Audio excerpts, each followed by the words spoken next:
Hello, everyone. Good morning here. This is the 7th of January, 2014, and we are continuing with the Laws of the Soul webinar commentary. When I closed the last program, I think I might have said the Light of the Soul webinar commentary. Well, that would be an entirely different book, the Yoga Sutras of Patanjali. Well, we are on page 131 of Esoteric Psychology 2, and we're continuing with the questions which the Tibetan has posed, in which he is then answering himself. What are the characteristics of the true server? This is the next question. And he tells us that these characteristics can be easily and briefly noted. They are not exactly what one may have been led to believe, and this is precisely the case for this entire section on service. It's such a familiar idea that DK had to awaken us to a different perspective. When he's dealing with the law of magnetic impulse, it's not at all a familiar idea. When dealing with the law of sacrifice, again, it is a familiar idea, and he gave us a different perspective. I'm not here speaking of the qualifications required for the treading of the path of discipleship or the probationary path. These are well known. Well, they certainly have been presented in both the Theosophical works and by Master DK extensively. They are the platitudes of the spiritual life and constitute the background or the battleground or the Kurukshetra of most aspirants as they struggle to fulfill these requirements.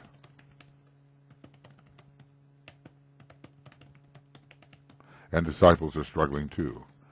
I mean, in a way, every disciple is an aspirant to a still higher state. And so there will always be struggles in the attempt to fulfill the requirements presented, because they are beyond the achievements, the present achievements of the individual. We are here concerned with those qualities which will emerge when a man is working under the impulse of the law of service. They will appear when he is a real channel for the life of the soul. The qualities that will appear when a man truly is expressing as a soul.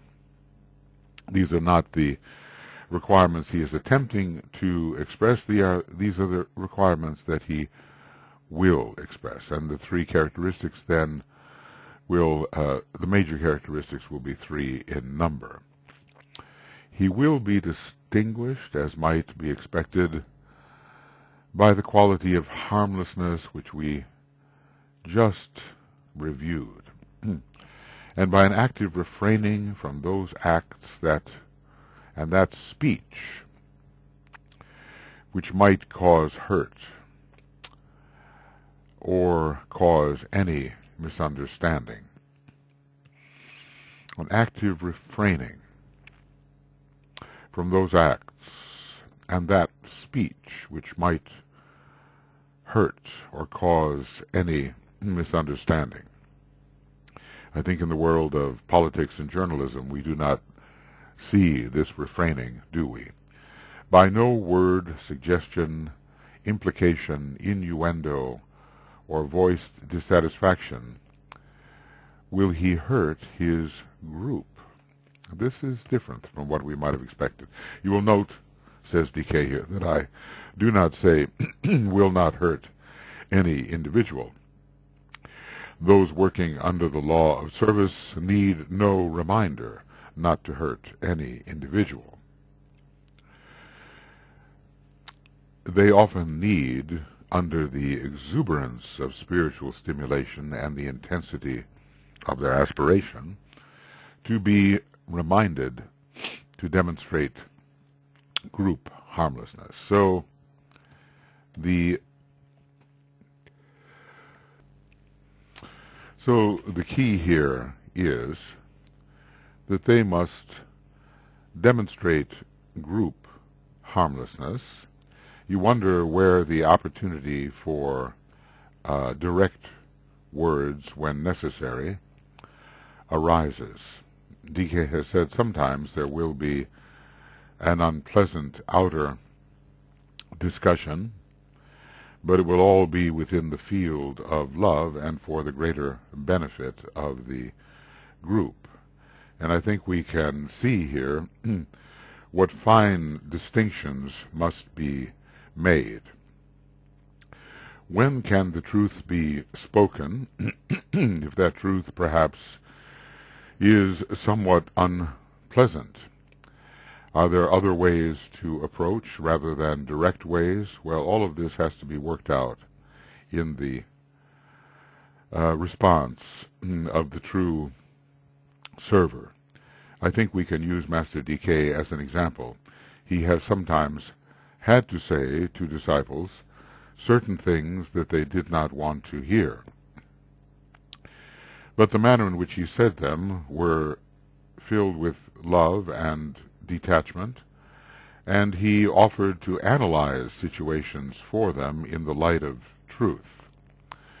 This being the case, the direct words did not cause the harm that they otherwise might have if the motive was not that of love. So the key here in this first requirement of the true server is the quality of harmlessness. Then, and this we have reviewed before, the second characteristic is a willingness to let others serve as seems best to them. And these are the relinquishments, the various sacrifices that we have had to go through, and these were undertaken in the discussion of the law of sacrifice, knowing that the life flowing through the individual server must find its own channels and outlets according, I would say, to the experience and the energy configuration of the server. It must find its own channels and outlets, and that direction of these currents can be dangerous and prevent the rendering of the intended service. In other words, if we try to direct the flow of energy that is flowing through a fellow server and direct it without true knowledge of his karma, his dharma, his energy system, the service might be thwarted. The server's efforts will be then turned in two directions once he has relinquished this tendency to compel others to serve as he would have them serve.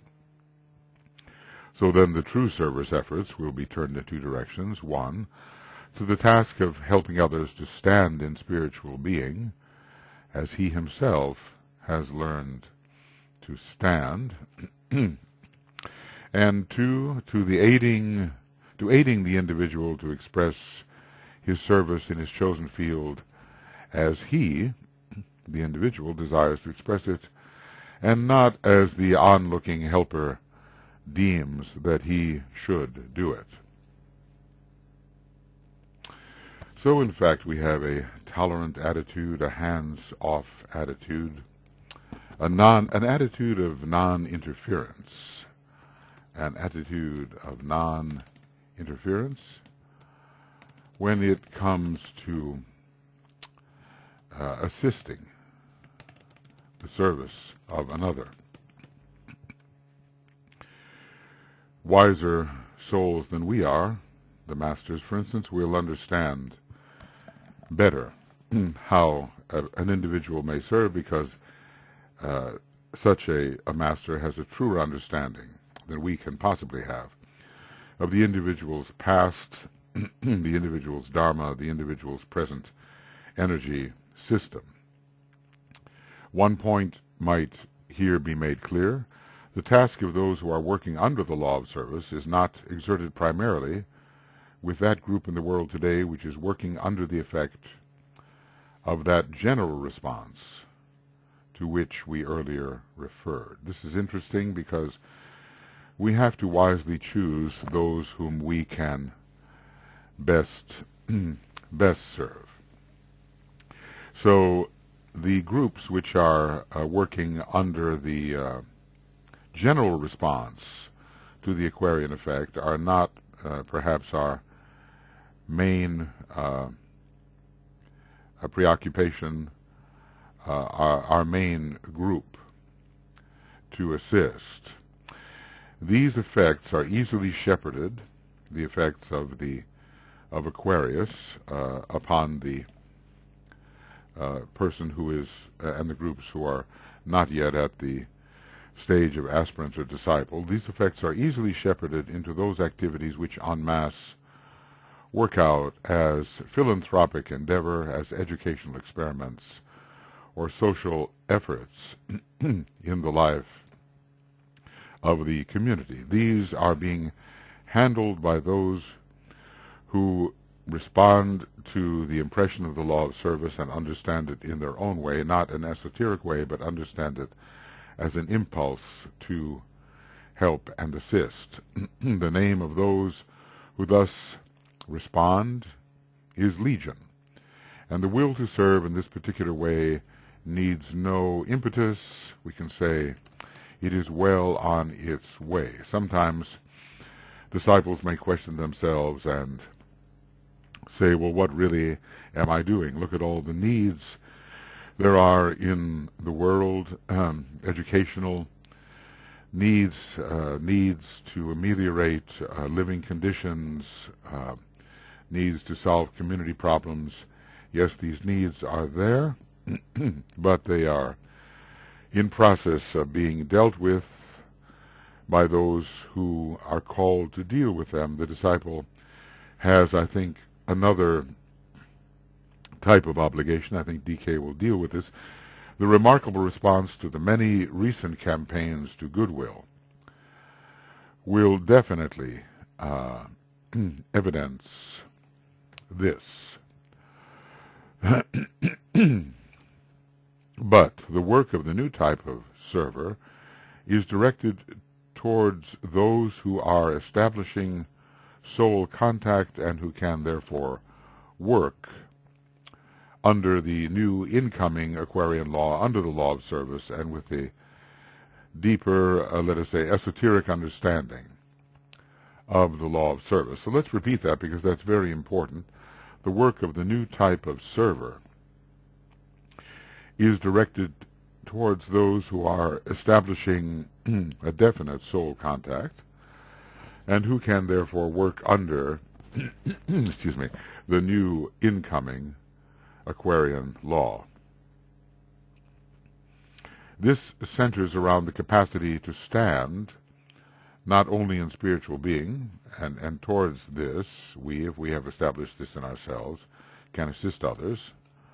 We can assist others in maintaining this standing, but together with others, working with them subjectively, telepathically, and synthetically. So, let us say, interior subjective service is called for.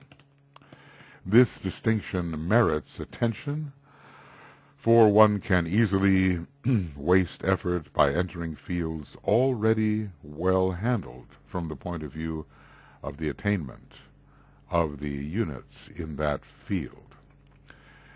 The esoteric service mentioned here is not really understood, nor is it universally valued, and so unless the disciple is sure of himself and the value of such an approach, he may question, am I really doing something of service? But DK does direct the attention of the aspirant and the disciple towards a more subjective approach, telepathic approach, the sending of useful thoughts, and a synthetic approach, helping others see the broader picture and function in relation to the larger context. So, let us remember this and be in the right field and not work redundantly. at something that is already being adequately handled by those who do not have the esoteric perspective, and those who could not serve in an esoteric way, and that type of service is also sorely needed. The third characteristic of the server is joyfulness. This takes the place of criticism, that dire creator of misery, and is the silence that sounds. I think we have a very occult statement here, and one that requires from us much pondering. Let us say, we'll summarize it, joyfulness takes the place of criticism.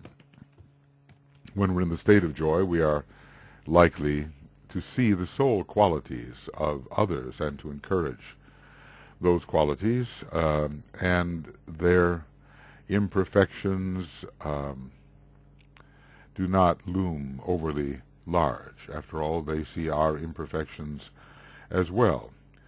But it pays, in terms of service, to emphasize soul growth and nascent soul qualities, and this will help them overcome their liabilities, just as we are helped to overcome liabilities when others emphasize and strengthen, and thus strengthen our own soul qualities. Now, the master, of course, has to draw occasional attention to the liabilities of the disciple. After all, they are in a special type of training, and he seeks to move quickly. But so often you find DK emphasizing far more the contribution that one of his disciples can make rather than their liabilities. The emphasis upon contribution is constant. And by keeping one's eyes on the soul does grow. Of course, any gardener will know, and I'm not saying that I am one in the conventional sense, but any gardener will know that one has to keep the weeds from choking the new plants. So one can encourage the growth of the new plants and not water and cultivate the weeds, but one also at times simply has to remove aggressive weeds. It's all a question of balanced judgment, and the use of the fourth ray, I think, the use of Libra, the use of the second ray, and a certain wisdom which reveals to us that which we should say and that which we should emphasize. The joy is the silence that sounds, and it encourages us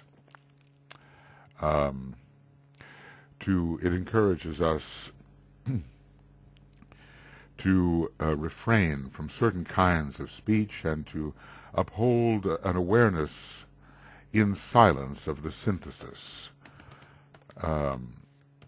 to uphold in silence the awareness of both unity and synthesis, and to not let the noisy, the clashing perception of cleavage dominate our minds.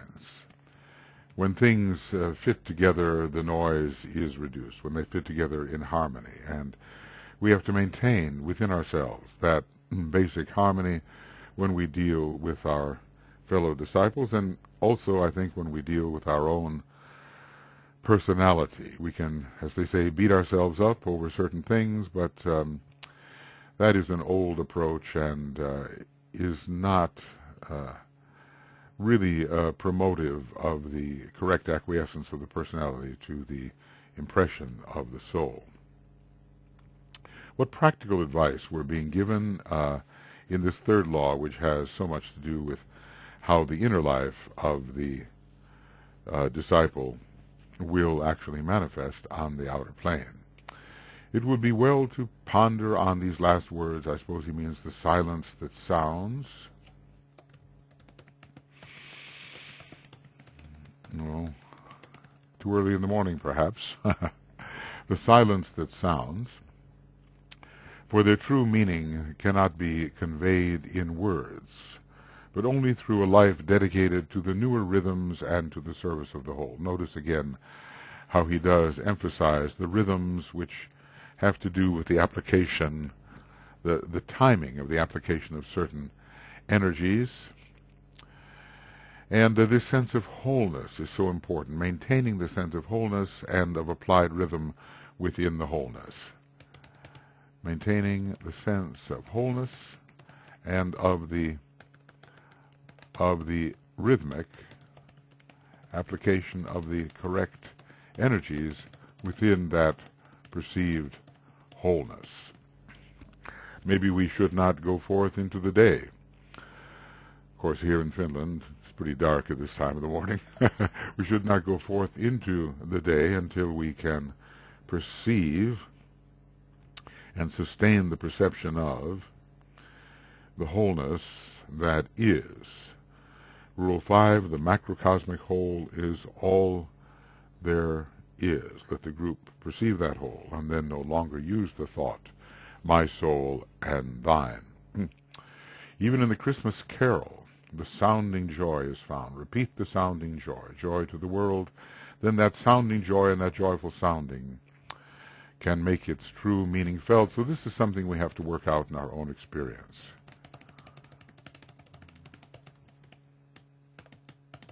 We can discuss it in words, but the real substance of the experience will be missing until it actually comes to us, is perceived by us.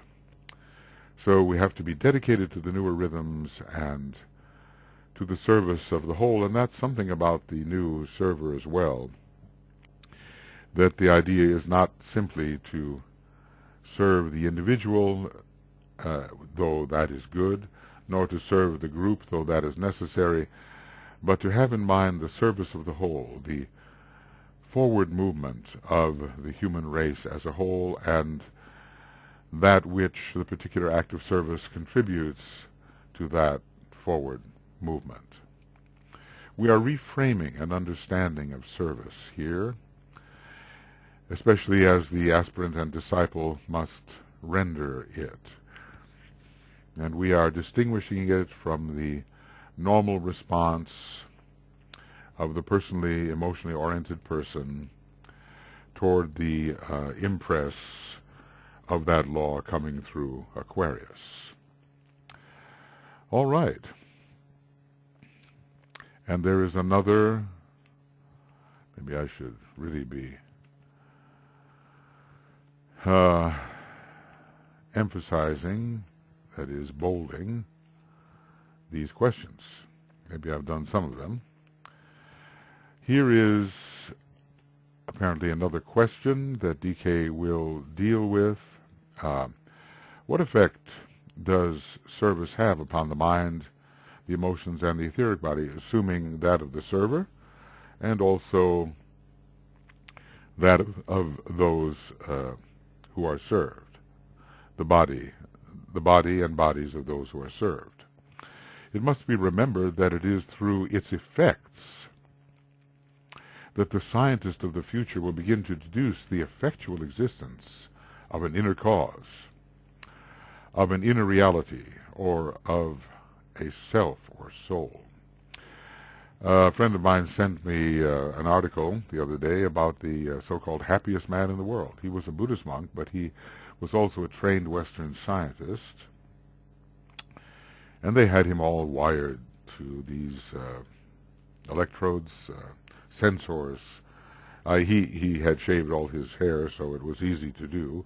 He must have had about 20 of these things on his head. And they said that the brain radiation that he was giving off, that he was emitting, was exactly that, corresponding to happiness. And he was off the scale, really, in terms of that type of emission.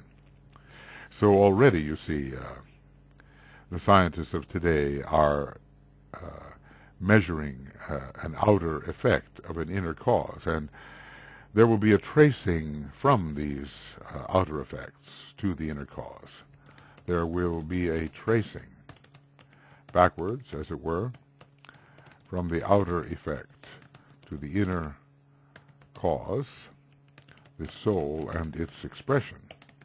Of course, in Buddhism, they don't necessarily define soul as we do, and they may negate the idea, but in effect, it's part of the esoteric doctrine. Certainly the causal body on the higher mental plane as a structure of the energy system could not be ignored by any truly esoteric spiritual scientist. Okay.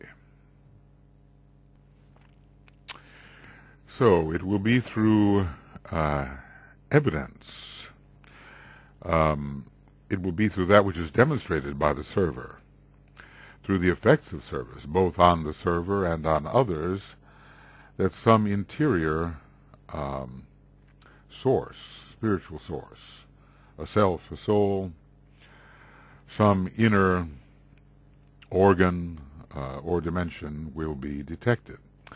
We have seen that service is not simply an activity. Notice that's simply a third aspect word, an activity of some person or group doing something with good intention for another person or group.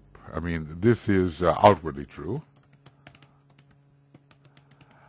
but inwardly there is far more. Service itself is definitely the result of a tremendous inner happening.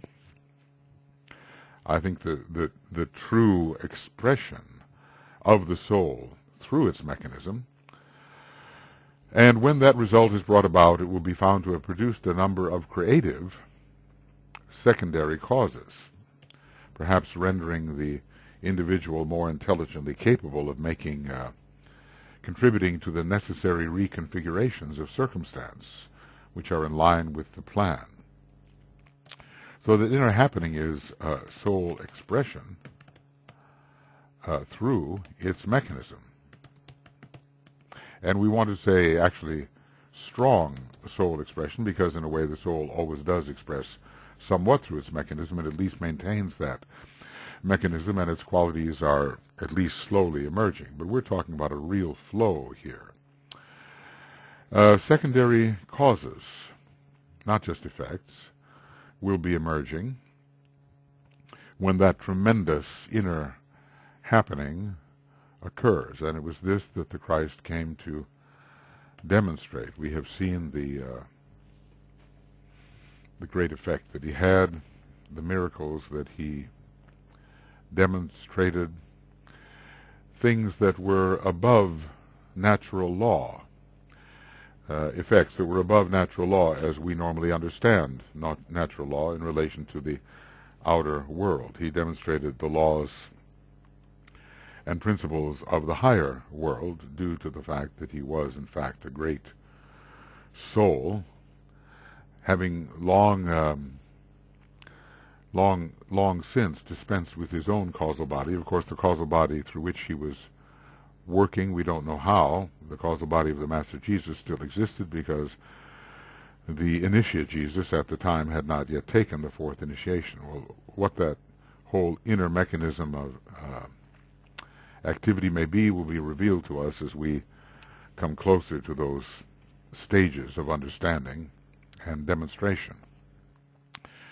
So a number of creative secondary causes and results will arise.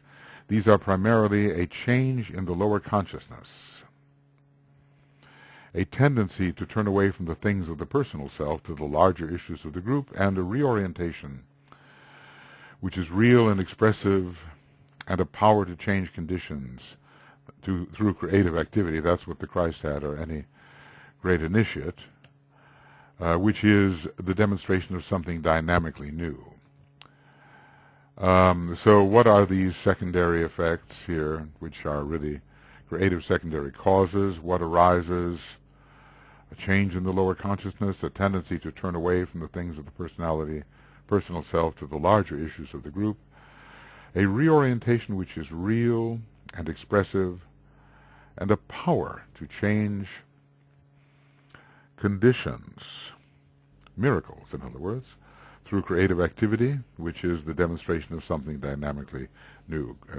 The Christ did so many of these things. You know, we have the story of the loaves and the fishes, and there were only enough to feed some, and yet the amount of food did not diminish, and all the many were fed. So the good was multiplied by some inner power, some inner creative power which could change conditions. When we talk about creativity, we're talking about a rearrangement of the constituent elements of any whole. So a rearrangement of the elements constituting any whole. The powers of the soul, in fact, emerge, and these powers are little suspected by us. We may read about them, but when they actually begin to dominate our consciousness and energy system, we discover an entirely new order is emerging into expression in the lower worlds. As this inner event stabilizes into an equilibrized inner condition, the demonstration of the above changes becomes more regular and less spasmodic, and the effects of the new forces flowing into the personality to be later used creatively will be seen in all bodies. Yes, the effects of the new forces flowing into the personality to be later used creatively will be seen in all three bodies. And notice in the beginning, the acquisition of any new energy, its demonstration, after having been acquired, is intermittent. It is spasmodic, but a regularizing and a stabilizing comes afterwards, and we do not imagine that such a master as Jesus is now, or the Christ has long been, would be unable to access these powers, because in a way he is the soul, the higher soul in manifestation, and the soul embodies, or the soul contains these powers. So he's simply accessing the powers of his own nature when he's expressing these things. It's not a big reach as if he were reaching from the personality to a higher state. He is already, his consciousness is already in that higher state, and he is identified as that higher type of being. So hence the instantly accessible capabilities of the Great Ones, should they choose to exercise those capabilities. Thus the true server comes into possession of his instruments for service, and we could almost say they are inner capacities expressed through his outer instruments. But the inner vehicles are also instruments. And thenceforth, creative work, in accordance with the plan, can go forward on all three planes. So we might call this the efficient rearranging of energies. Thus has God, in his wisdom, God the planetary Logos here, chosen to limit himself, and the work of evolution proceeds solely through the medium of his chosen builders, and we would say, who are his emanations, and under the direction on this planet of those men whose lives are being transformed through soul contact and creative science. In other words, these are definite capacities which have a definite effect when exercised in a definite way, an effect upon lower configurations which had seemed unchanging and obdurate to most people who do not possess these inner creative capacities. So, God has limited himself, working through his emanations, and God directs his will through those lives, through those men whose lives are being transformed through soul contact and creative service, and who constitute the planetary hierarchy. It is true that the planetary logos has far greater capabilities and could, I suppose, by an act of will, simply make changes from his own high level. But it seems necessary to provide the emanative experience. And these apparently independent, not really so, but apparently independent emanations undertake their own dharmic responsibility to apply the creative work of bringing the lower worlds into configuration, right conformity with the higher archetypes of the higher worlds.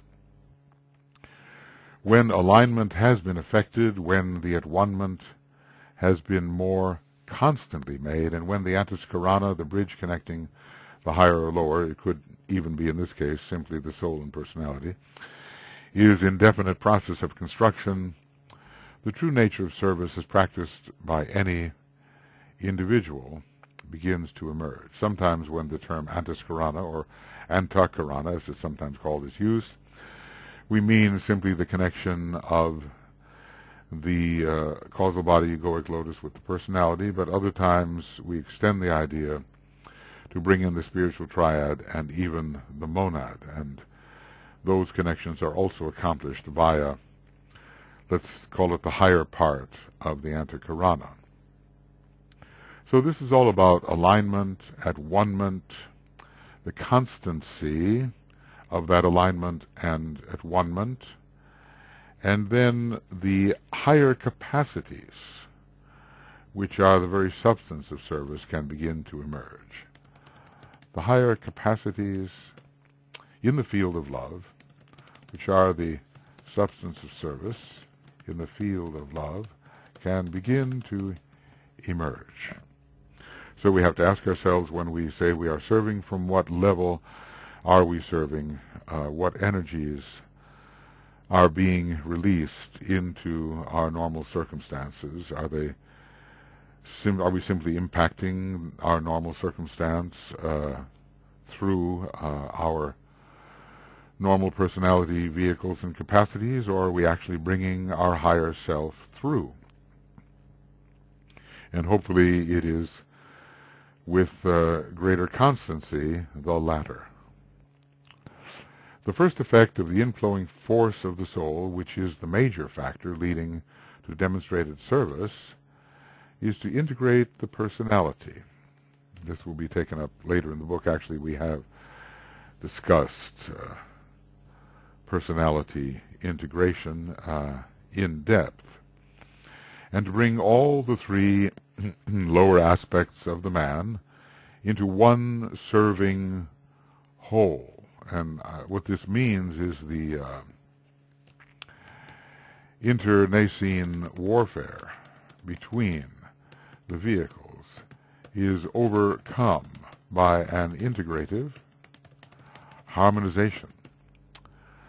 The fourth ray is always involved, even if it's not in the ray chart, at least generically it's involved in bringing about integration, in the harmonizing of the frictions of the personality within itself and the harmonizing of the frictions of the uniting personality with the soul. So the very first, I think, this is worth really noting, the very first effect of the inflow of soul force is the integrating of the personality. This is a difficult and elementary stage from the angle of the student in the hall of wisdom. He has entered that phase where the initiation process is actually beginning, at least the preliminary initiations, because the hall of wisdom is beginning really to occur when the when the sacrifice petals are being stimulated. The man becomes aware of his power and capacity and having pledged himself to service, well, of course, we're not having the full soul infusion here, are we? He begins furiously to serve. That's kind of a sixth ray word.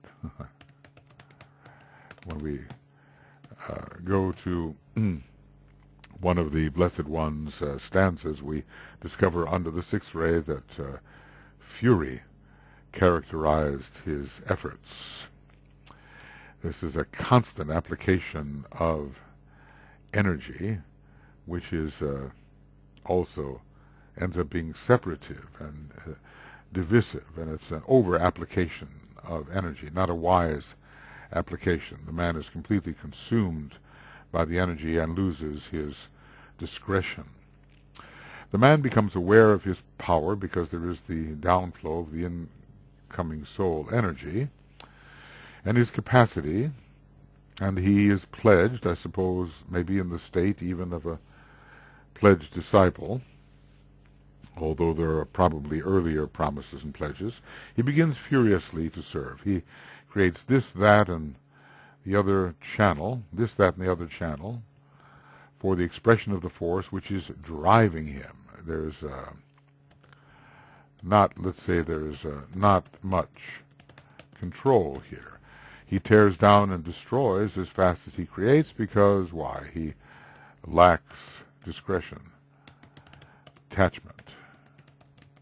He cannot stand back and see with wisdom, because at first he is driven by the new force. I suppose when we have six-ray personalities, this may tend to happen, and also maybe the six-ray souls live very much under this kind of driving pressure. Okay.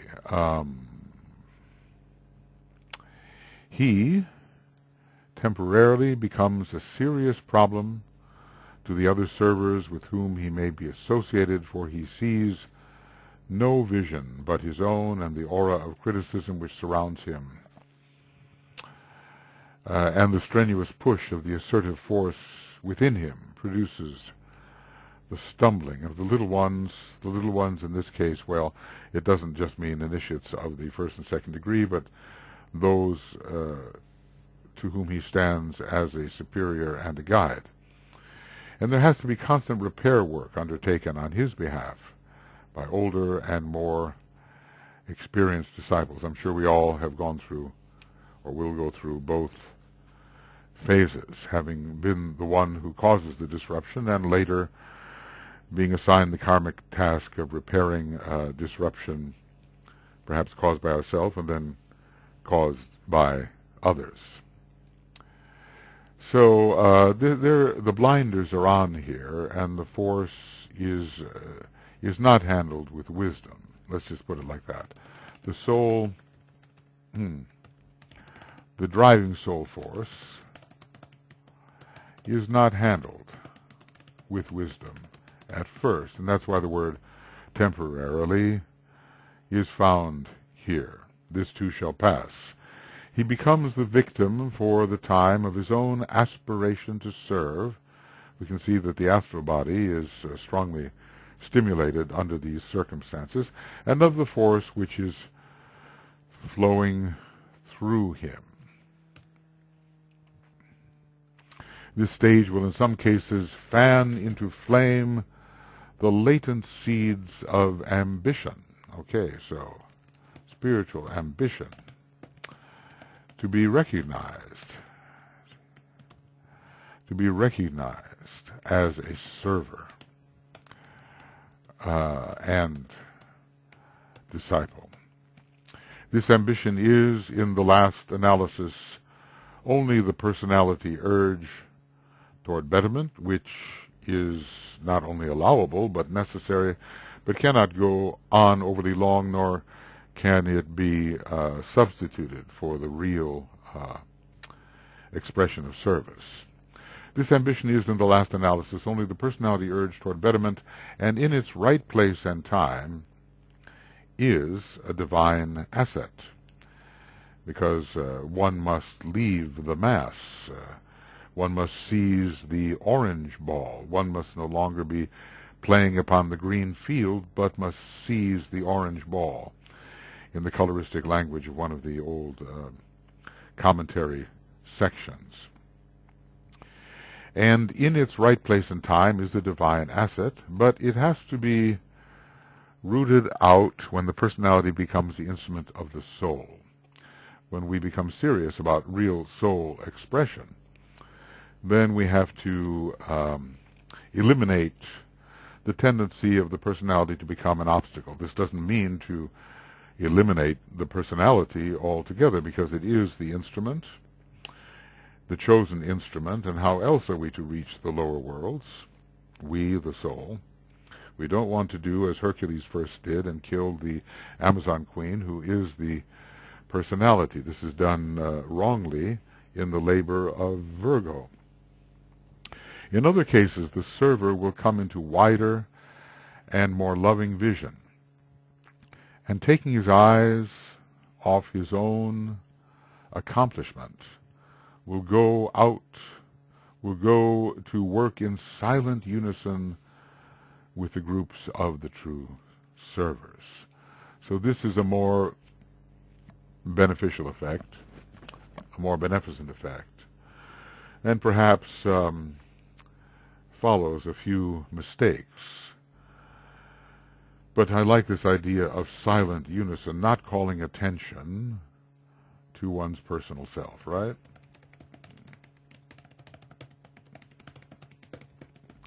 But in fact, understanding the work of the other servers and attempting to harmonize his own service with their service.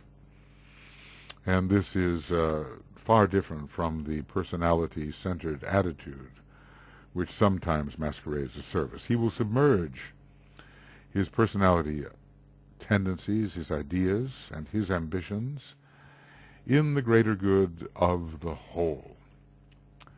And the self, the lower self, will be lost to sight. Easily said, easily spoken, difficult to accomplish, and it can take years or lives to bring about this better attitude towards service. The submerging, this is not quite the same thing as the suppression of the personality tendencies and rendering the personality, as has been called, a poor dead thing. No, it's different than that. One has good qualities within the personality, and one learns skillfully how to use them within the context of the pursuit of the greater good, along with one's fellow disciples.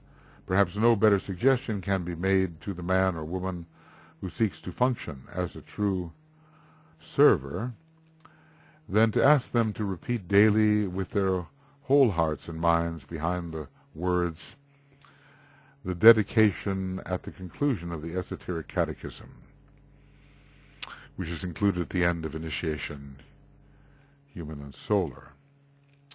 And I think in the arcane school this is the very first thing we did, really. When you come in, obviously, in a state of aspiration, you repeat this aspiring mantra. I would remind such servers that if they revolt or are dismayed by the ideas embodied in the words, that is perhaps an indication of how much they need the impression of this life objective upon their consciousness. So these are words with which we are familiar. I play my part with stern resolve. Notice the sixth-ray connotation there, the idea of aspiration in the astral body, with earnest, one-pointed aspiration, with earnest aspiration, not deviating here and there.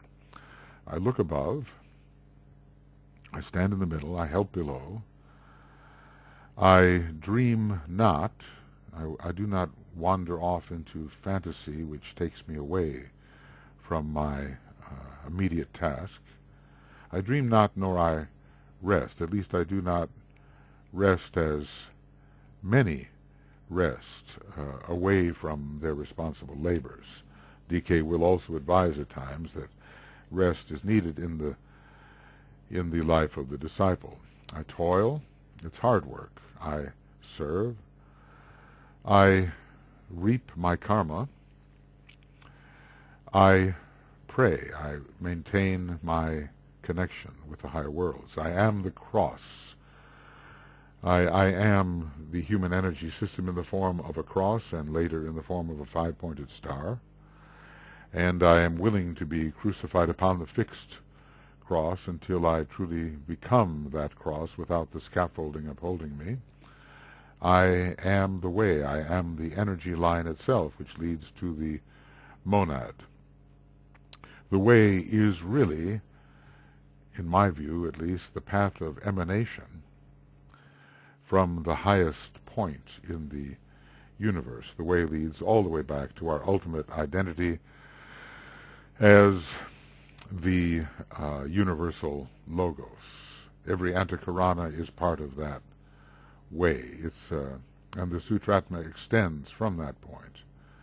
In a way, also a kind of higher consciousness thread extends from that point, which we have to unite our lower consciousness with. I tread upon the work I do, so I do not hold it always before me, but move on to the new work. I do not congratulate myself over the work I do. I may simply note what its value has been and move on to the next task. I mount upon my slain self, my slain lower self. Its desires are no longer of major moment to me. I kill my lower desires. I kill desire and I strive, forgetting all reward to the lower self. The reward involved is the seeing of the plan unfold in manifestation. I forego peace, which is an astral condition. It's not the peace of Shambhala, because that is a higher type of peace towards which we strive. I forfeit the ordinary rest.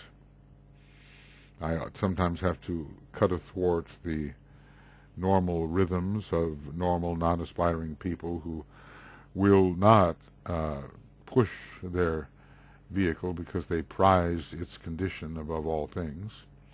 I forfeit rest, and in the stress of pain, which will be caused as I move my energy system vertically against the horizontal grain, in the stress of pain I lose myself, my lower self, and find myself with a capital, and enter into a higher peace, which is the growing peace of the soul on its own plane, of the spiritual triad, and ultimately the peace of Shambhala. To all this I solemnly, I mean business, not light-mindedly, light-heartedly, I, with great earnestness, without frivolity, pledge myself, invoking my higher self and invoking in a way the solar angel, but also my own higher egoic nature, which is to descend expressively into my more familiar self. I think we've all, so many of us have memorized this one. We've really worked with it, and maybe in moments of difficulty, I know I do, I repeat this to reconfirm the goals and objectives and the proper attitude. I play my part with stern resolve, with earnest aspiration. I look above, I help below. I dream not, nor I rest. I toil, I serve, I reap, I pray. I am the cross, I am the way. I tread upon the work I do. I mount upon my slain self. I kill desire and I strive, forgetting all reward. I forego peace, I forfeit rest, and in the stress of pain I lose myself and find myself, and enter into peace. To all this I solemnly pledge myself, invoking my higher self. The Arcane School version has some changes here. You know, I mount the cross, I tread the way. Not I am the cross, I am the way. This actually is more powerful, I think, than the one we are given when we have entered that work. But I think, was it written by the Tibetan, or were the changes made by Alice Bailey perhaps to avoid glamour which could occur at that time, and trying to keep the attitude of the one who uses this in proportion?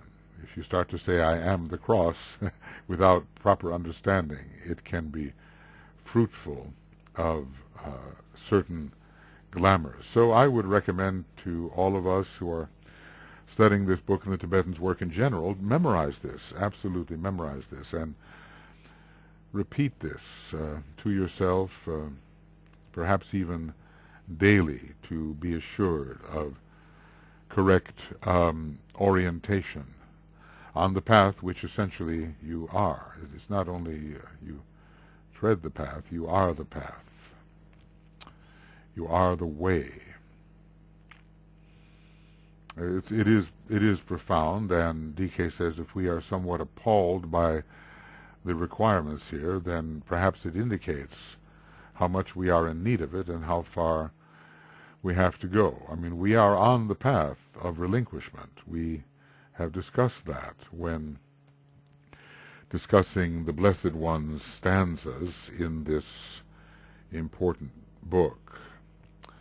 All will drop away, all will fall from our hands, and only the empty nail-marked hands will be in the true position to dispense the blessings of the world. And the one will realize oneself as the Blessed One, dispensing those blessings. Well, we're almost at the hour mark, but I've been making these 2-hour programs just because it is more efficient to do so, and I hope it's not a problem for you in listening to it. You can always turn it off and come back to it. As the work of learning to serve proceeds and the inner contact becomes more sure, and this is the inevitable effect of our steady practice of meditation, study, and service, as the inner contact becomes more sure, the next thing which will occur will be a deepening of the life of meditation. So first there occurred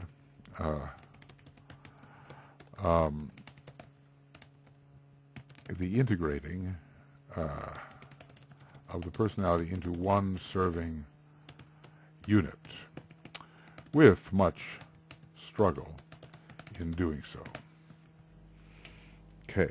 The next thing that will occur will be a deepening of the life of meditation and a more frequent illumining of the mind by the light of the soul. So the process of enlightenment really is beginning here. Sometimes when you read the Eastern literature, you think, well, it occurs all at once. Maybe the Zen master takes his cudgel and he strikes you if you're thinking too much, and suddenly you are enlightened. But you know, the analogy is that the sun does not proceed from its rising position to high noon instantaneously. So maybe for some of us the enlightenment is more gradual, although I do think there can be those sudden breakthroughs where certain scales fall from the eyes and one sees suddenly what was already there, but there has been a preparation for that type of instantaneous vision, a long and arduous preparation, and then things fall away suddenly.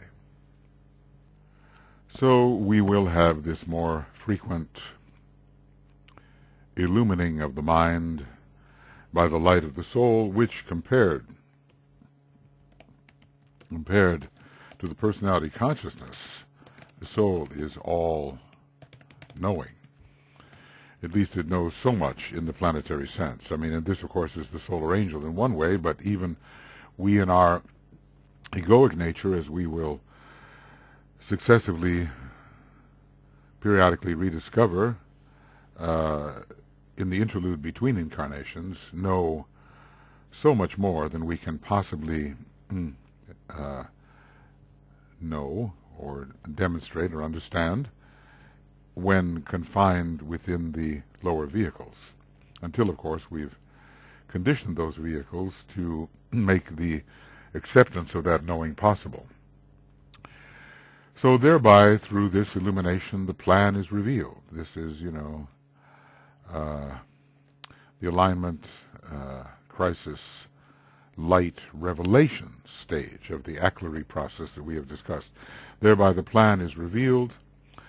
This will not be the shedding of that light upon the plans of the server for his own life or upon his chosen field of service, and this must be clearly grasped. DK helps us by clearing up misconceptions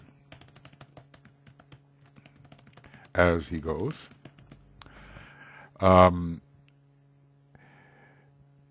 that light which is concerned with making his own decisions. That light that might only indicate, if it seems to occur, the mental agility of the server to find means for the justification of his own ambition. In other words, people are subject to the glamour of guidance,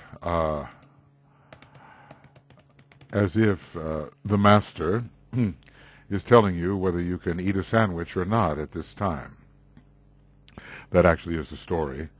I won't get into it, but, one of those who had done a lot for the world, he said, well, he checked within, and yes, the master says I can do that. You see so many people acting as if the master is watching every step they take, forgetting that they must become self-determining and that the master and their soul are at one. So it's not about shedding light upon the plans and every step of those plans. Rather, it will be the recognition,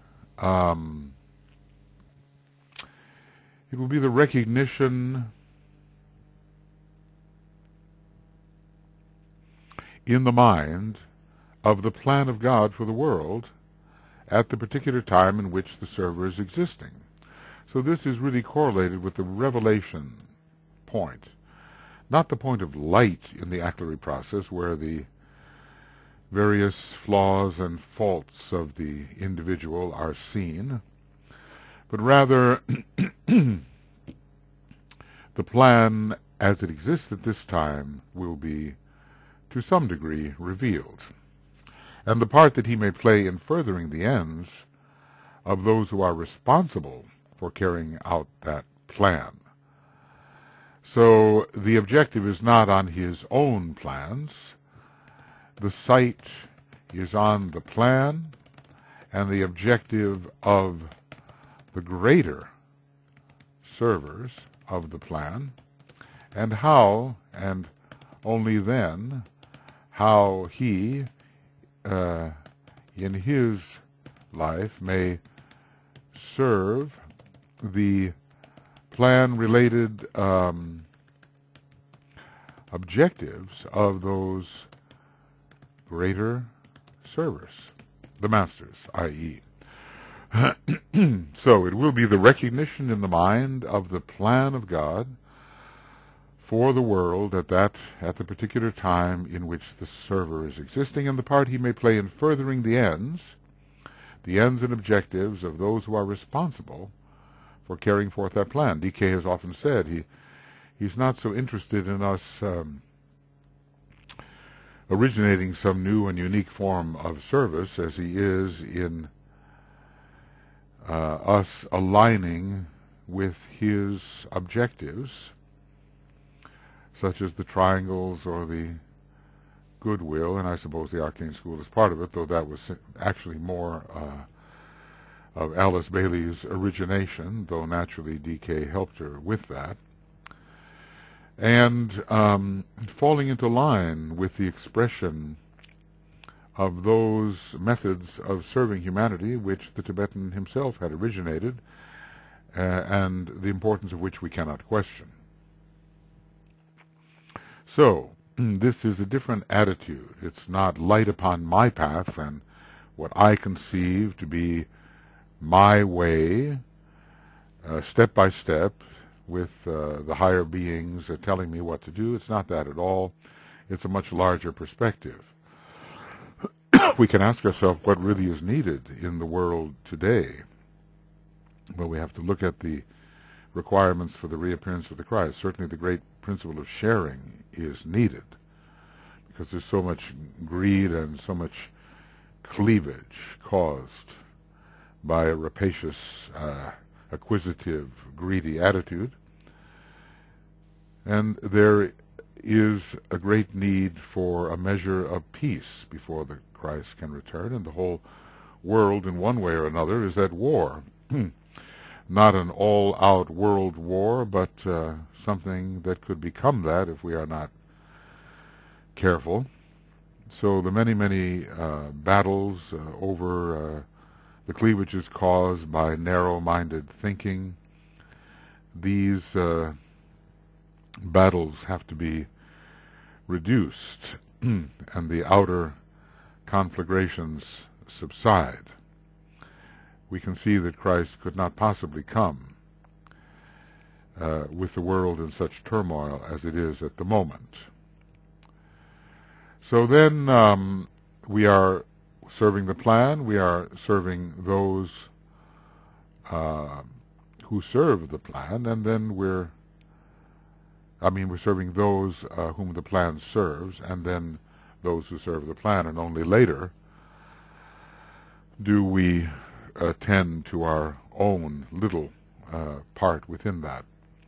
He then becomes willing to be a tiny part of a greater whole. Now there has to be willingness, and this is we can all recognize that this is an act of decentralization.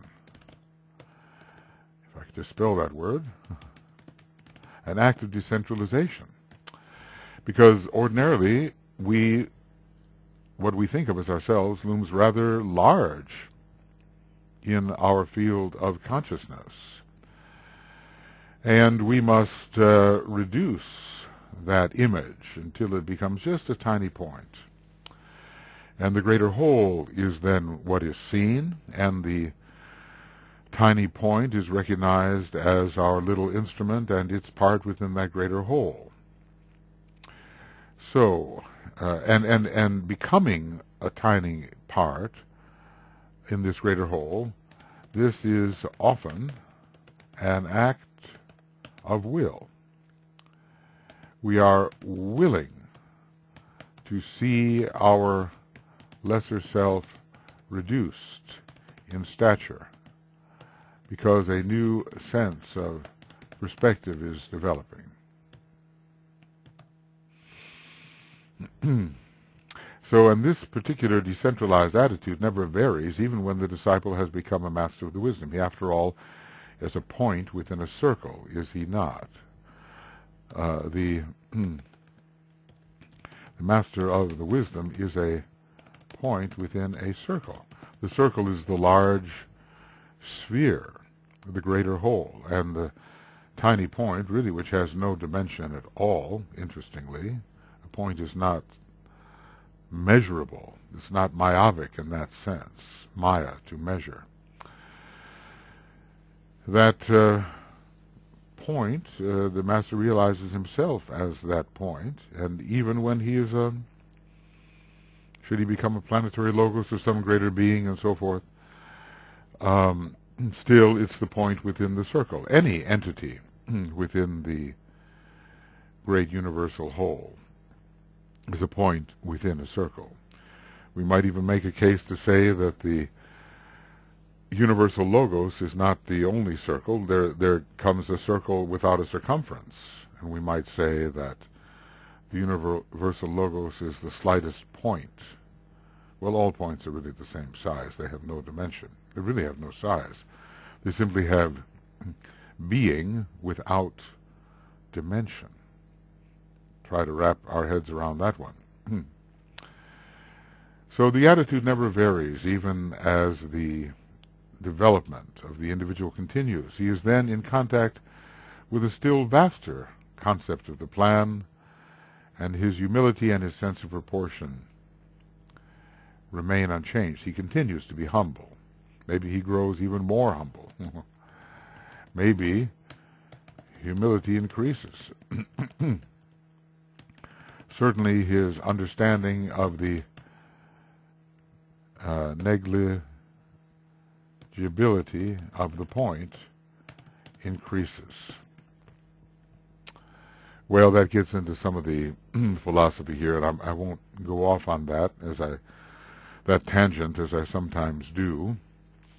But let's just say that the conception of the plan, which is possessed by Master Decay, is far more expansive than we can possibly conceive.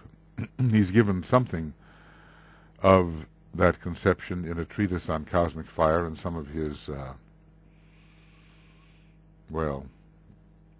still more profound books. They're all profound, but, when we get into the rays and the initiations, and the treatise on cosmic fire, we're dealing with very abstruse matters, far beyond our comprehension, but somehow within the aura of his understanding, we do get a larger grasp of the true nature of things.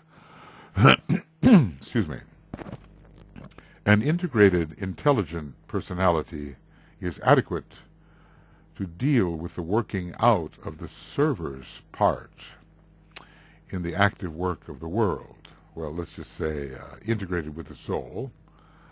And there is no need for the soul to be advising at every step, let alone the master, provided his vision is not blurred by personal ambition, nor his activity such that it degenerates into a sense of rush and a display of busy feverishness.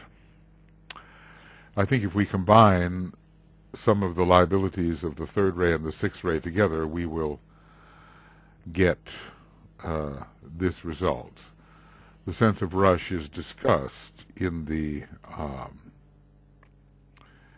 formulas and descriptions of the third and sixth ray. And certainly busyness is discussed in terms of the third ray. The glamour of being busy. So an intelligent, integrated, and, to some extent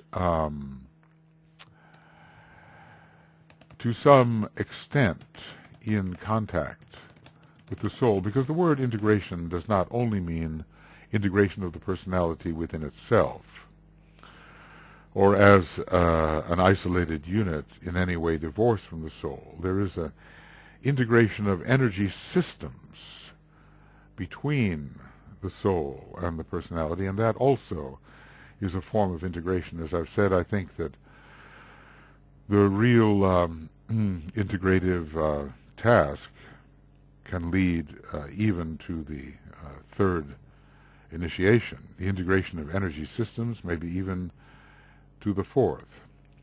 There is soul fusion, which is a matter of consciousness, I think, and soul personality integration, which is the fusing of two energy systems with each other, accompanied, of course, by a fusion in consciousness.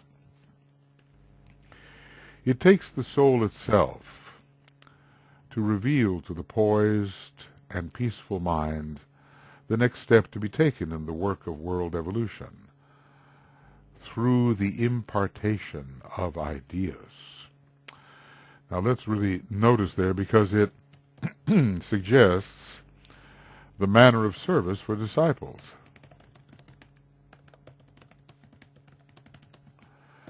The impartation of ideas, of those beings from a higher world, from a triadal world, which have to make their impact upon the minds of human beings and thus change the configuration below. So what we oftentimes, if we go too far towards the activity aspect of service, we will, yes, be busy, but we will render ourselves futile. And there will be an expenditure of energy which is not at all commensurate with the achievement resulting.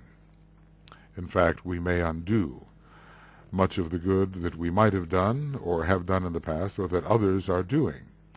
So we want to avoid busyness and feverishness, which suggests, of course, a state of consciousness which is not deliberative, not wise, not objective. Haste makes waste is the old adage connected with this condition. Doesn't make any difference if we feel that we are driven by something important. If we are hasty, we blunder into things and delay true service and thus true progress. So, the soul itself will reveal the next step in world evolution. So let's just say what we are learning here is that the integrated personality, individualization process, integrated personality can reveal the next step ahead for the individual, but it takes the soul itself to reveal the next step ahead for humanity and the world. We may say, well, we know what the next thing that we, the individual, have to do, maybe, or is, but how well do we really know what is the next step ahead for humanity as a whole and for the world, and how successfully is our service aiding that next step? As the force pours through the personality and gives to the server this necessary vision and the sense of power which will enable him to cooperate, it finds its way into the emotional or astral body. Well, we can imagine that this may be not only good but problematic at times. So the soul confers vision, right? Soul confers a higher vision and power, because the soul is far more powerful than the personality. Our egoic nature is far more powerful, and of course the solar angel far more powerful. Here again the effect will be dual, owing to the condition of the server's astral body and his inner orientation. So the application of force itself, the application of a higher force itself is no guarantee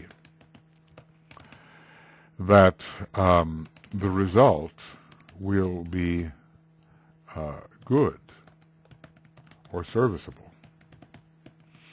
As we see here, it may enhance the glamour and deepen the illusion, swinging the server into psychic illusory effects there to be found. So DK tells us it is not the soul per se which rids us of glamour, but the directed, clear, illumined beam of mind. So soul force, applying itself to a already glamorized astral body, can render the glamour even more potent. We have to remember this and the value of the use of the clarified mind in this process. When this happens, he will emerge upon the physical plane, glamoured by an idea, for instance, of his amazing personal contacts, whereas he has only contacted some group of thought forms of the great ones. Well, this is common, isn't it? So many are in touch with the masters and even Sanat Kumara on first-name basis.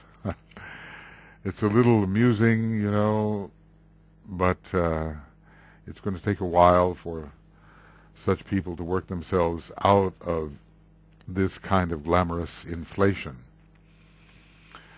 And they won't be happy to give up the illusion, because it is rather comforting and reinforces the sense of their own self-importance. He will be under the illusion that he is the chosen vessel or mouthpiece for the hierarchy, when the truth is that he is deceived by the many voices, because the voice of the silence has been dimmed by the clamor of the astral plane. So, let's just say at this point, not in touch with the still small voice. Not in touch with the still small voice. And the many voices delude him, lead him astray, but at the same time make him feel more important. You know, this did go on somewhat in the Tibetans group when a couple of the members, of all things, of his glamour group, you know, the observers of reality, contacted a thought form of the Tibetan and caused much damage within the group and within their own aura. This thought form was always praising them, you know. Well, right there you can tell it's not going to be the master, right? The voice of the silence has been dimmed by the clamor of the astral plane. He will be deluded by the idea that there is no other way but his way. So it's you know, the sixth ray types fall victim to this type of glamour. No other way, one way, my way only. One philosophy, one religion, one political system only. So we know right there that there is a problem with perspective. Such an illusion and deception is common among teachers and workers everywhere today. Because, why because? So many are definitely making contact with their souls and are being swept then into the desire for service. And I think so many teachers as well, you know, are influenced by this sixth ray, which is experiencing a kind of flaming forth before going out of incarnation. These teachers, they are not yet free, however, from ambition, and their orientation is still basically towards personality expression, and not to the merging of themselves into the new group of world servers. Well, what shall we underline here? Workers everywhere. And it takes, you know, it's an act of humility to merge yourself rather anonymously into the new group of world servers. If, however, they can avoid glamour and can discriminate between the real and the unreal, which so many, having achieved some kind of distinction in their own eyes, do not want to do, then the inflowing force will flood their lives with effective, unselfish love and with devotion to the plan, to those whom the plan serves and to those who serve the plan. And that is the sequence, isn't it? That's the sequence we're talking about. And he tells us to note the sequence.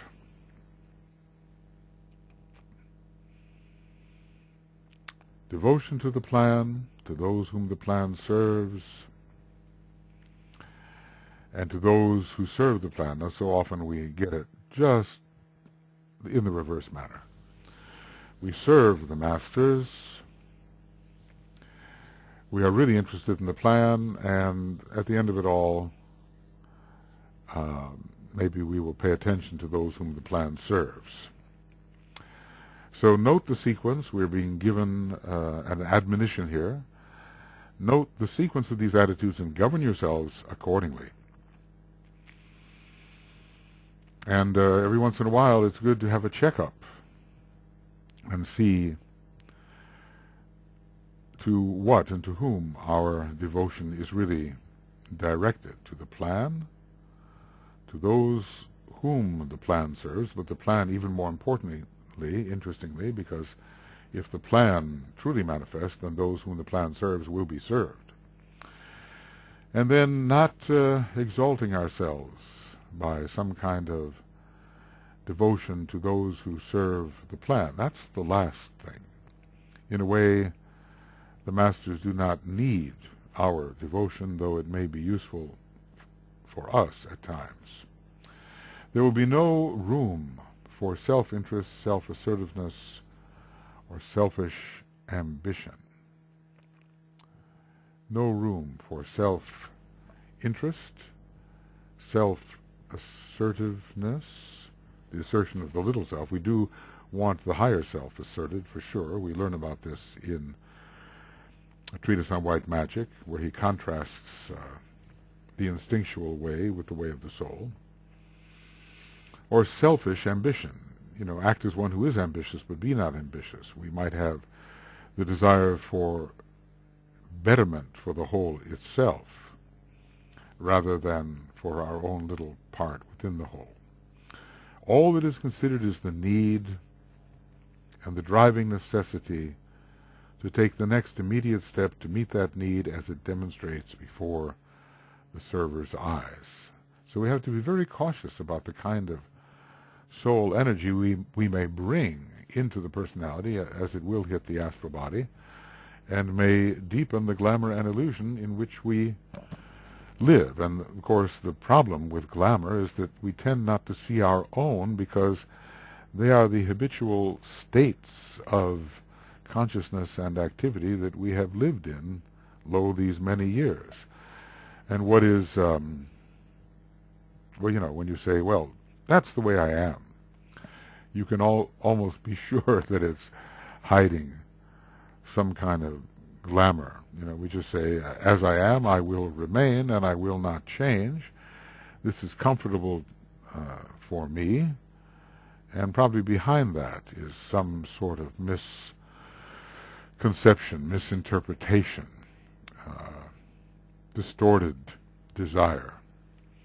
So when we find ourselves using that phrase, let's be quite cautious and maybe investigate it, because though it may be the way we are or have been, it may not be the way we should be. With the heart and mind then functioning together, either in selfish coalition for the presentation of an active personality. He's so brilliant how he uses these words, because it's a brilliant analysis of how the heart and mind can unite to put forward an overly active personality, or better, much better, in dedicated selflessness and the attitude which is oriented towards soul guidance. That is what we wish to achieve. Dedicated selflessness, I'd say, soberly, most of us, I include myself, have a long way to go.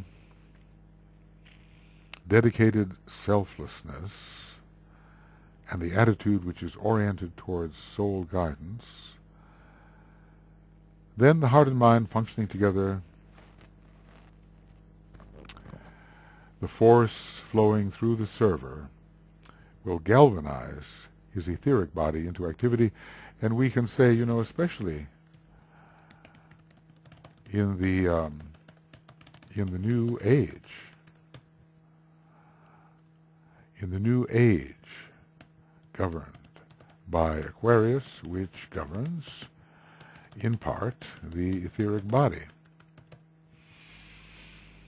So with the heart and mind then functioning together, The force flowing through the server will galvanize his etheric body into activity. This is our first major point of attention. We do have so much to sort out on the astral nature, but the etheric cleansing is particularly an Aquarian task. Well, really you have to cleanse all three levels with Aquarius, but the etheric comes first, so at least the unbalanced psychological and mental conditions will not make their way onto the etheric physical plane. And we will have some respite from a outer world turned upside down and in which no progress can be made, or at least in which progress is very difficult to make. Then automatically the physical body will respond. This we're really going to learn about in the Aquarian age, because the emphasis will be upon the bioelectric field, and then the natural response of the outer automaton will occur, and we shall become less materialistic in our consciousness.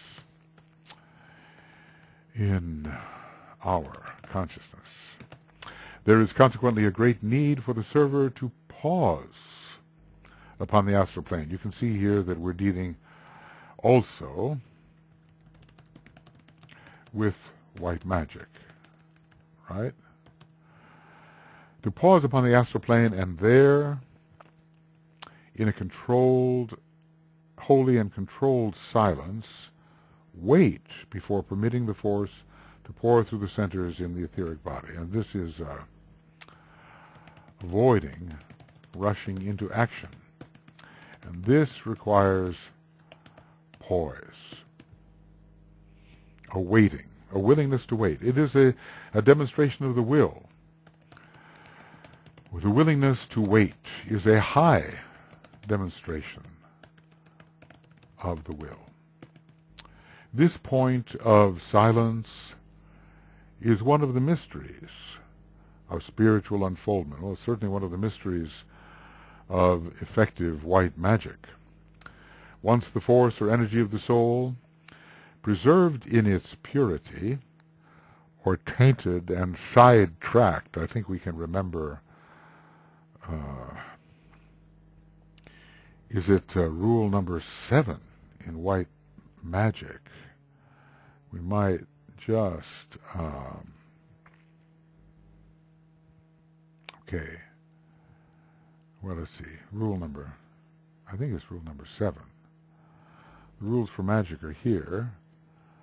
The dual forces of the plane whereon the vital power must be sought are seen. The two paths face the solar angel. The poles vibrate. A choice confronts the one who meditates.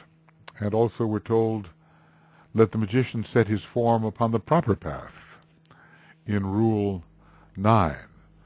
So with poise, deliberation, it's kind of a Saturnian act, isn't it? We pause on the astral plane, and the force or energy of the soul can then be preserved in its purity. We keep the alignment with the origin of that which is descending from the soul. Or it could be tainted and sidetracked on its way into physical manifestation. But without pausing, the sidetracking is much more likely. So once the force or energy of the soul, preserved in its purity or tainted and sidetracked on its way through into physical manifestation, has reached the etheric body, there's nothing more to be done by the average disciple. That force is not going to be stopped. The result, when it reaches that point, is inevitable and effective. We say the physical body will automatically respond. Then, in a way, it's too late. So we have to check our motives.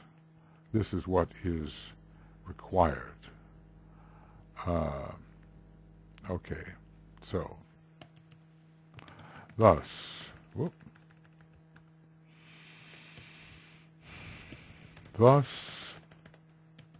we must check our motives.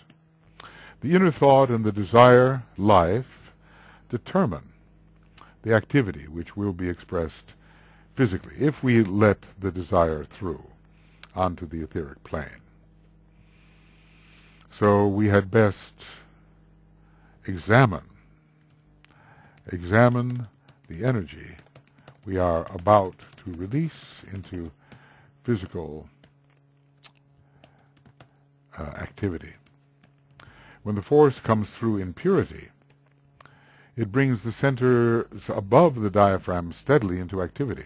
When it comes through tainted, it's an impurity, tainted by personality trends, it uses primarily the solar plexus and then sweeps into manifestation all the astral illusions, the grandiose delusions, and the glamours of egoistic phenomena, using the word egoistic in the usual worldly psychological connotation. Often, mostly with the Tibetan, the word ego means the higher self. Here he is using it in the more common self. This can easily be seen today among the leaders of various groups, and of course you only have to think of the leaders of the Axis powers, especially Hitler, and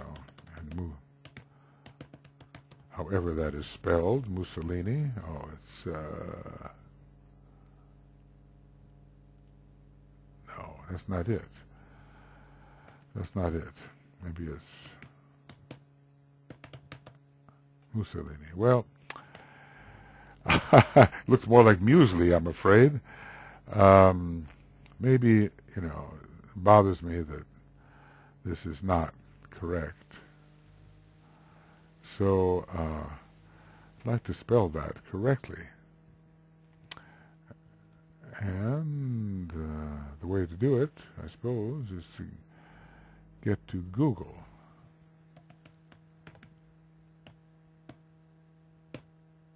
There it is.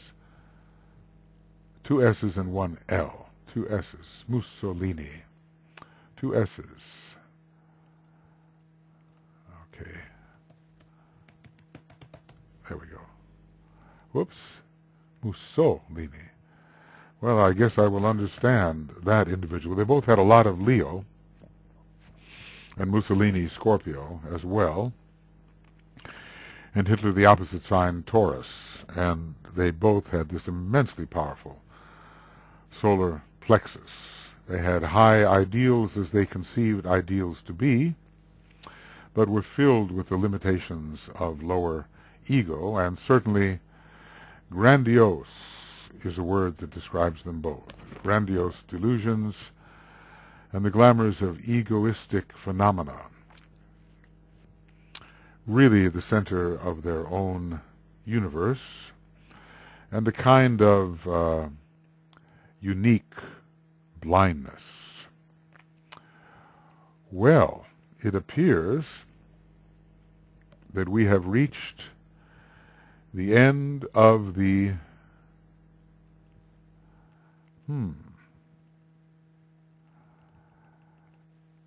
I think there is a mistake here, and I'm going to correct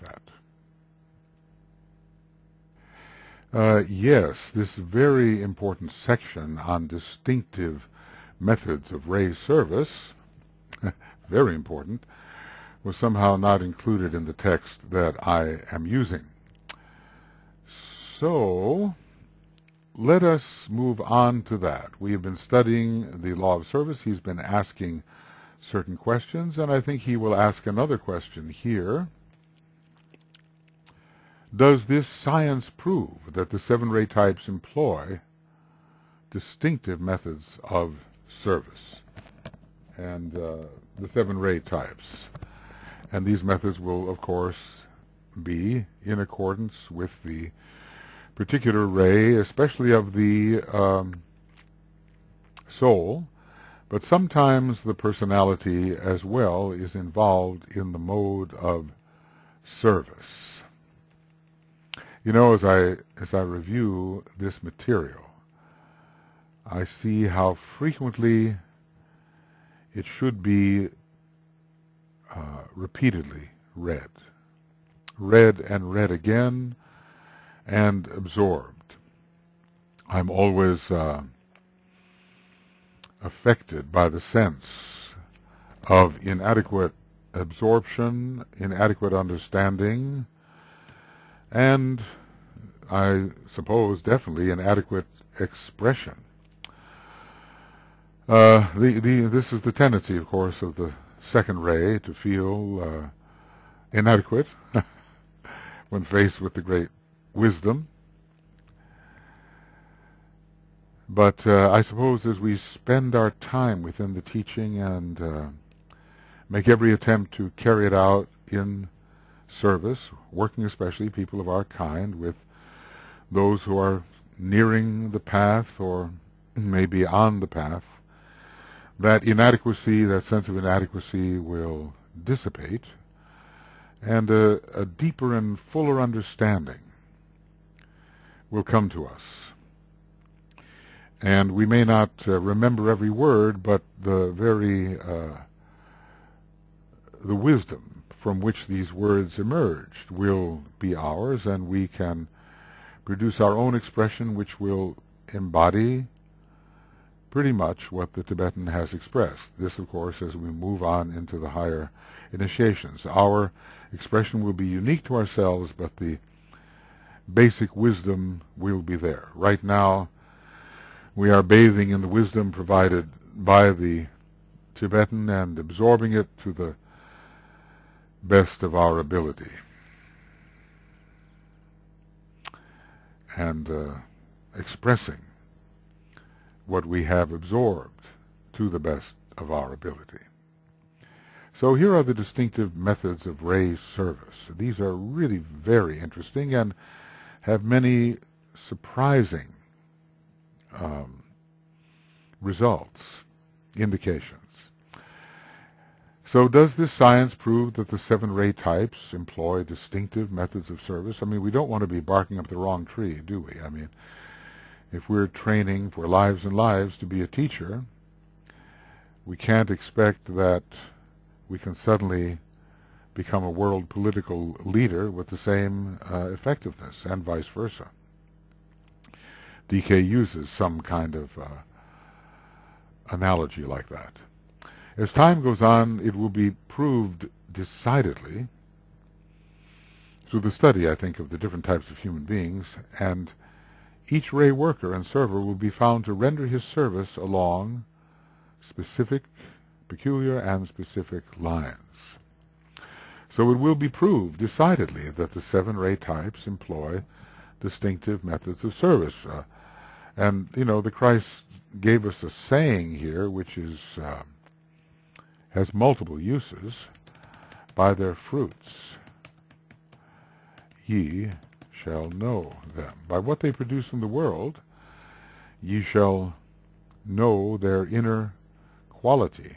You shall also know, in another way of looking at this, the ones who are working with hierarchy, really working with hierarchy, by the fruits that they produce, and not simply by what they claim. By their fruits ye shall know them. These indicate for him these specific lines, the line of least resistance, and consequently the greatest efficiency, because they are not fighting the trends within themselves, and they are not fighting the established trends of the field which they attempt to enter, and for which their own trends of energy are ill-suited. So there is efficiency and the least friction when we serve according to our line. So we eliminate friction and inefficiency when we serve according to the energy qualities with which we are endowed. These methods and techniques will constitute the inner structure of the coming science of service, the how to serve in such a manner, what techniques to use, what methods to use, so that good, predictably good results emerge. The whole idea of science is the ability to predict when knowledge is clear and certain.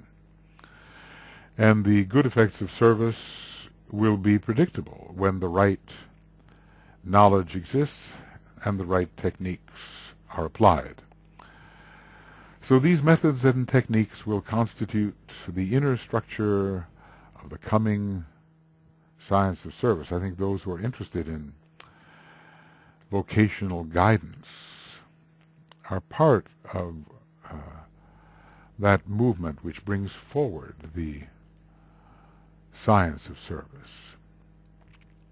I've always had an interest in vocational guidance, in the kinds of psychological tests which classify people into the different types and tendencies, and our work with the personal identity profile and with the Tara test is part of that interest, to try to help people find the line, the energy lines along which they work, and thus make it easier for them to express that part of the plan which is indicated to them when they truly contact their soul. And they will be discovered through the admission of the Ray hypothesis. These techniques and methods will be discovered through the admission of the Ray hypothesis and an observation of the methods employed by these clearly isolated ray types and groups. In our society, there is a clear isolation.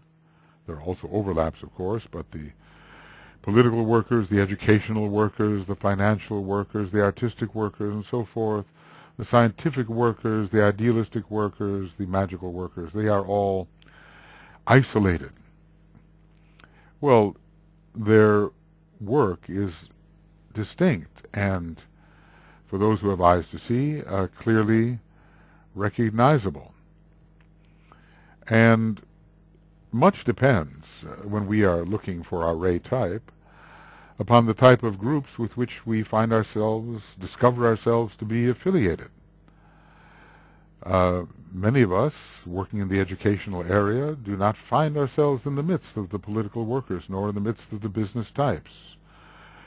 Birds of a feather flock together, and who are our associates? Because by the nature of the associates attracted to us, and that we have attracted, we may know something of our quality.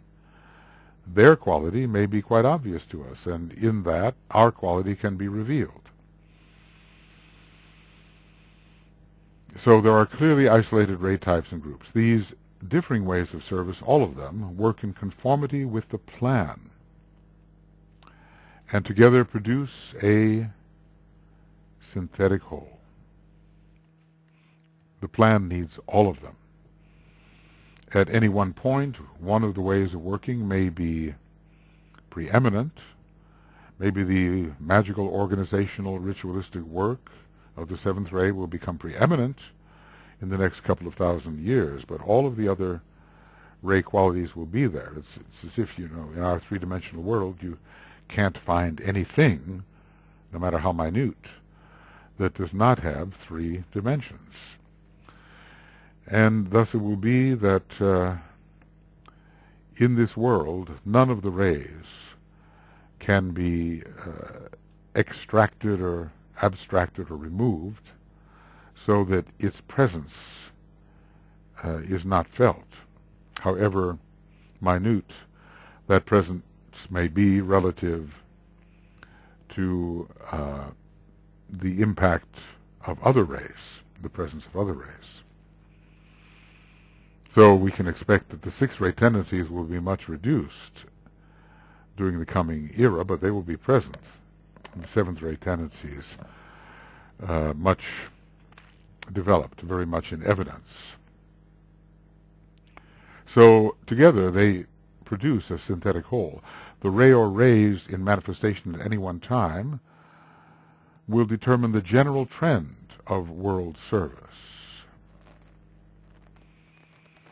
And those servers whose egoic ray is in incarnation and who are endeavoring to work with right activity will find their work facilitated if they understand that the trend of affairs is with them, and that they are following the line of least resistance for that period.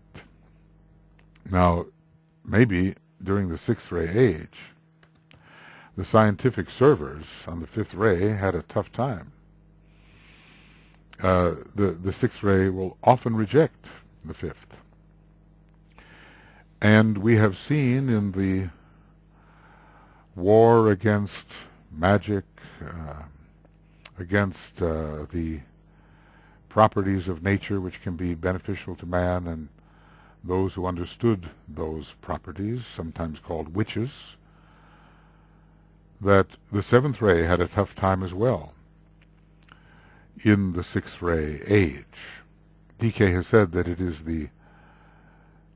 during the seventh ray age, it is the monads of the sixth ray that will have the greatest difficulty, but by speaking of them in relation to the seventh ray during its age, we do know that that sixth ray energy will be present, even though not so harmoniously present, with the seventh ray tendencies. So the seventh ray souls at this time, and increasingly so, will understand that the trend of affairs is with them, and that they are following the line of least resistance of that period. The second ray workers will find some facility at this time, but their cycle, temporary cycle, is ending in 2075. The 500-year cycle will be over, and yet, of course, because of the returning Christ, the seventh ray will be second ray will be very much present, and probably he will need many of his second ray workers to facilitate, but the trend per se will be more along the line of the seventh ray, unless we can consider that the coming of the Christ is such a superimposition upon the ray cycle as to be very powerful, regardless of what the ray cycle may be, because it can indicate the emergence of the planetary soul on the second ray. So, given the normal situation, there are trends, ray trends, but sometimes there can be interventions of a higher power along a different ray line than the one that would normally be conveyed during a particular precessional period. The seventh ray is conveyed during this precessional period. It accompanies Aquarius, and the fifth ray is transmitted by Aquarius. So those two rays of magical science will be very much with us, and will have to be offset, I think, by this intervention or superimposition of the second ray. So anyway, those who understand that the trend of affairs is with them, because their egoic ray is the same as the ray in incarnation, they will work with greater facility than will disciples and aspirants whose egoic ray is out of manifestation. Master DK tells us that the day of opportunity will not always be with us. Is he speaking of the certain ray groups? Because the incoming seventh and fifth rays may negate the ease of function of certain other rays. This recognition will lead to a careful study of times and seasons, and we can say, such as the masters now study,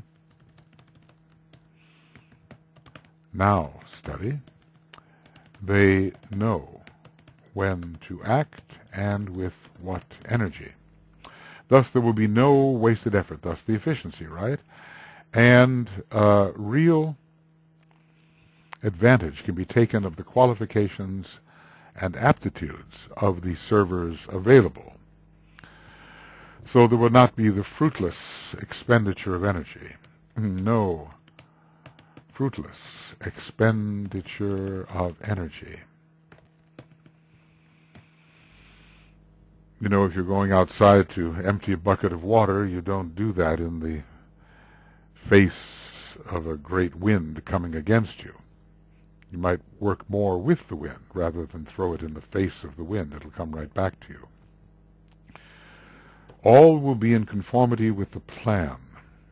A consideration of the rays, in or out of manifestation, and a recognition of the disciples and service available on the physical plane at any one time is part of the work of the Masters of the Wisdom, as they are trying to make sure that service can be performed with efficiency, and they will not call upon students to do certain kinds of work which is against their ray nature. They will know how to apportion the workers. The apportionment of the workers will occur through the knowledge of the Masters. Of the workers will occur through the knowledge of the Masters. Right now we are still in a second ray period. We are in a period when spiritual propaganda must be spread far and wide so that the ideas around the ageless wisdom can be rightly propagated and disseminated.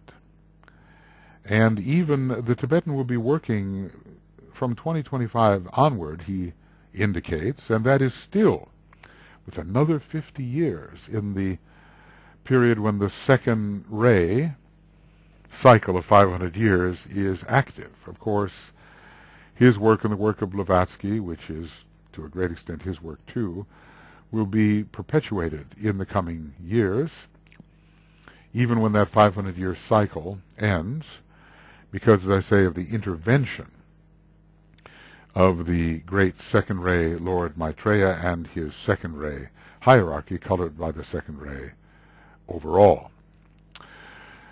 Well, soon we're going to take up the different ray methods, but we have 3 more paragraphs before that happens. So let's just say that this is the end of Laws of the Soul, not Light of the Soul, Laws of the Soul webinar commentary number 14, and we are on page 139. And we'll begin with Laws of the Soul webinar commentary number 15. I hope I'm correct here. I believe this is correct. Let's just see. Laws of the Soul webinar commentary 14. Yes, it is definitely 14. So now we'll go to 15, and also beginning on the same page. There is so much of value to discuss here. Let's close with the great invocation.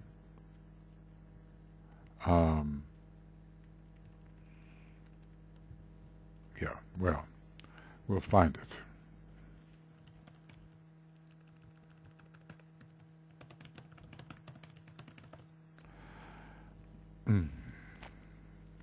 So,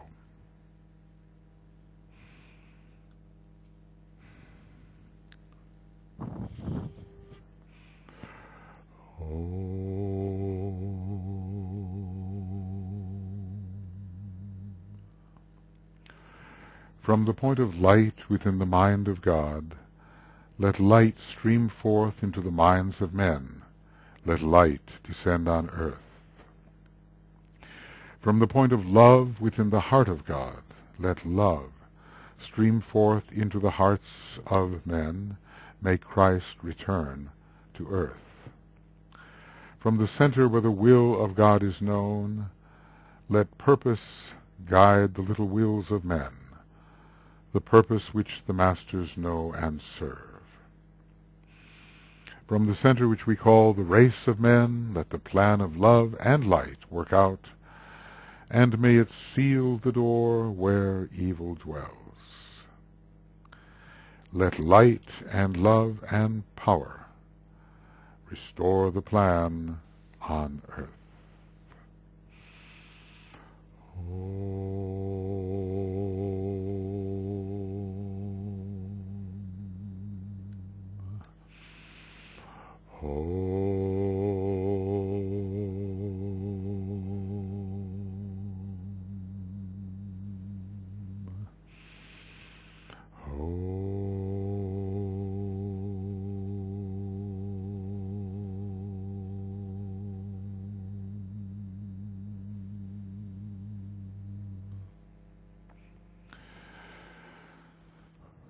Okay, friends, forward we go, making our way through this chapter on the law of service in Esoteric Psychology, Volume 2.